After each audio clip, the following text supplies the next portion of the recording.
And I welcome you all to Executive Corner Expert Talks. Today I'm with Rene Perkins. Now Rene is the co-founder and CEO at CityMaas. CityMaas has a vision to personalise the way the disabled community consume accessibility data and services. They've been named as one of the top European Union startups. Here at Kalkine, we bring you industry leaders, successful business owners, market and equity advocates all under one roof to help you discover the insights of the stock market and help you understand how you can create multiple passive income streams. Hello Rene, welcome to Kalkine.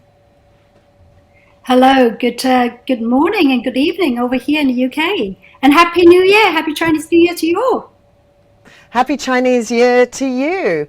Now, firstly, Rene, could you explain to us a little more about what CityMaas does? Well, CityMaas's vision is to make the world accessible online and offline to everyone, particularly people with disabilities. And our vision is backed by the several technology platforms that we have to ensure that the accessibility data is consumed in a way that is accessible, and also ensure the digital transformation going around in the world, including everybody, including people with disabilities. Now, taking a look at your website, and you have the figure of 22% of UK's population has a disability. Could you tell us about the technological support you provide to people with disabilities in order to help them become more independent? Now, interestingly, that 22% of the stats quite often shock people, but that is a conservative figure. That's not even including hidden disabilities, aging populations, and situationally disabled, such as if you have a temporary surgery, for example. Now, globally, according to the UN, that's 1.3 billion people with disabilities. That's a lot of people. Now, our technologies is to helping people with wheelchairs, for example, to find accessible places to go across the globe. So we have mobility map, providing that information coupled with machine learning with accuracies of 80%. And to some extent, up to 93% as demonstrated with one of the projects with Alan Turing Institute, a renowned AI research institute. And our digital transformation tool has enabled websites providing that personalized digital experience for everybody, whether it's changing work and letter spacing for people with dyslexia, or read out loud a page for the people with visual impaired, or simply providing reading guide or bigger cursor for the elderly to consume the information from any website. Some very important points there, Rene. And how important do you think it is in today's world for businesses to realise their products and services must be accessible to everyone? Now, everybody will not deny this is the right thing to do, to include everybody in your products and services. There is a massive business case to include everybody, particularly that 22% of the population in the world. And what's even more, they have spending power of £274 billion a year in the UK alone, and that's $1 trillion across the globe. Now, disabled customers are generally very loyal customers. They will come back to your service and your product time and time over again, only if you make it accessible for them.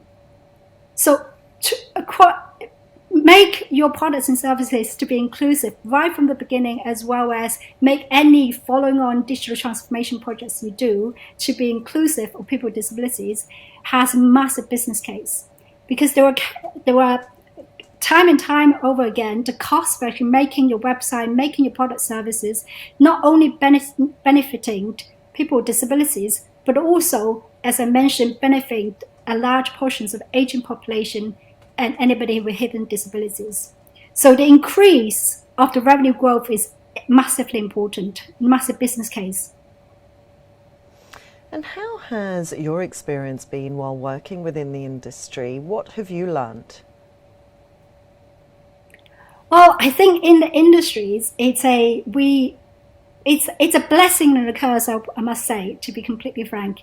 I think it's a blessing because we got incredible supports from many organizations, such as Department for Transport in the UK, such as London Mayor Office, such as Sente, a Chicago-based ventures, and our VC Hatcher Plus from Singapore.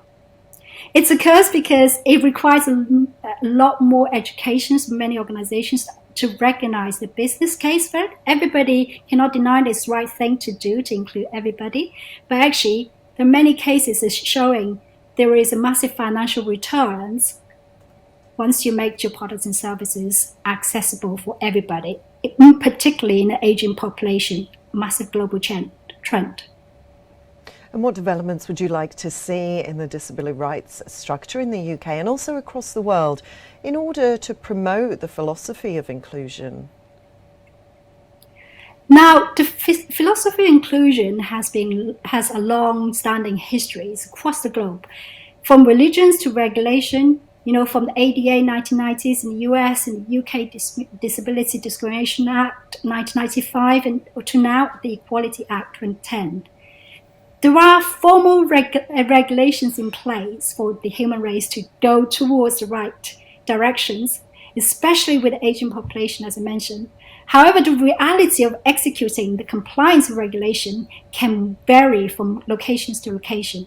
For example, the US has a suing culture, and an individual can sue an organization with relatively little costs, which makes businesses or organizations are more eager to be compliant and to be inclusive. Whereas in the UK, that's not the case. So it really relies on organizations, particularly private sectors, to recognize the importance of business case of being inclusive. While there's many high-profile discrimination cases, such as a minister from Israel who was a wheelchair user was excluded from COP26 in Glasgow, this kind of cases help raise the bar for inclusion. But we need longer-lasting impact. We all can do our bits to achieve that inclusion. Like I mentioned, that business organization needs to be aware, to be educated. There's a business case for being inclusive. And then it's have an action plan and put budget against this kind of inclusion activities. Thirdly, to be able to embed a inclusive culture within an organization will massively boost employee morale, also have long-lasting impacts of improving employee retention rates and brand recognitions. But a lot of organizations, have great intentions to do that, but you just don't know where to begin. And CityMaas can help. Absolutely. It definitely sounds like there's a lot to still be learned. And finally, Rene, I'd just like to say congratulations on receiving the Front Runner Award at the 2021 Go Global Awards. So what are your plans for CityMaas in 2022? Well, we were very pleased to receive that award, and it's a great reassurance and positive recognitions of our mission and our effort to achieve that. Now, with 2022, the next step for us to expand further into APAC markets and the US market, so that we can extend the impact of our technology and our solutions further. We have a trip actually coming up in Silicon Valley in May to do just that, connecting with high-profile investors and customers. And APAC is definitely a massively growing market, which we are very excited to be tapping into with the help of many organizations, such as the Department of International Trade and PwC India. So we're very keen to explore more conversation with APAC and the US investors who are aligned with our mission and want to jump on board to a massively growing opportunity. It absolutely sounds like a great space to be in with lots of movement for growth. It was great to chat with you today, Rene. Thank you for your time. Thank you so much for having me. Have a great day. Thank you. And with that, I will sign off for today, but watch this space for more. Till then, stay apprised and invest wise with Kalkine.